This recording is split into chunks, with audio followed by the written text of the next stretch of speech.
It's a great story about a teenage boy who gets these extraordinary abilities and how it changes him.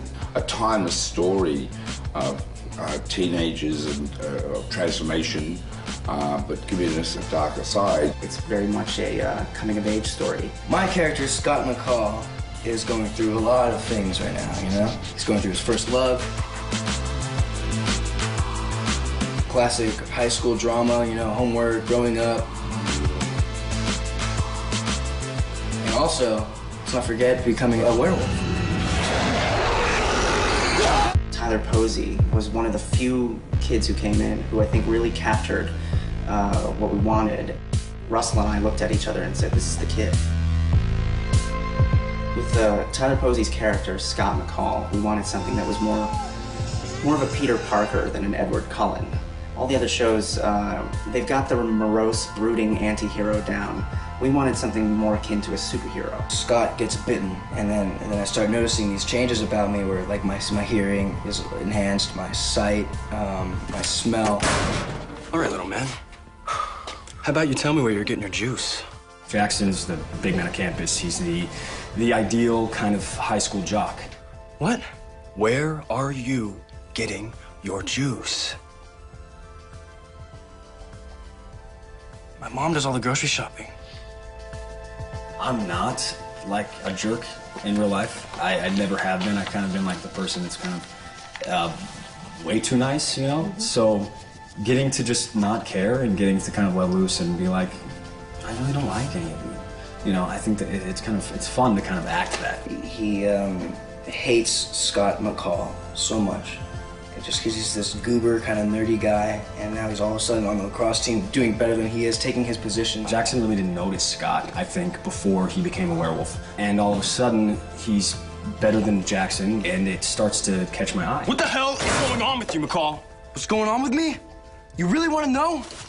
Well, so would I, because I can see, hear, and smell things that I shouldn't be able to see, hear, and smell. I do things that should be impossible. I'm sleepwalking 3 miles into the middle of the woods, and I'm pretty much convinced that I'm totally out of my freaking mind.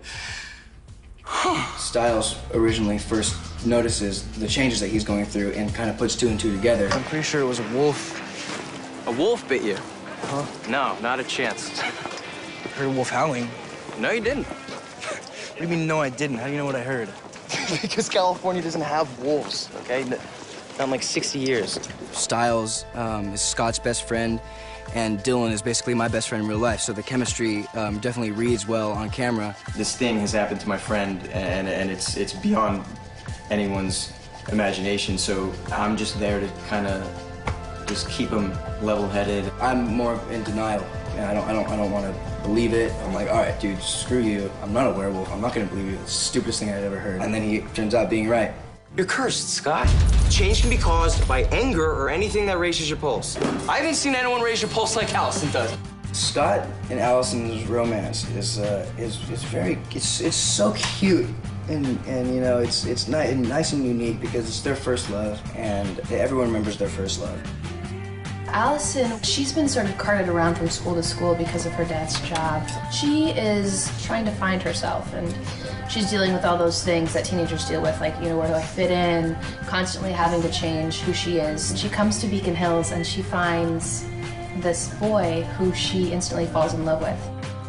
I love figuring out the motivation behind the character and the different tactics my character uses to get what she wants.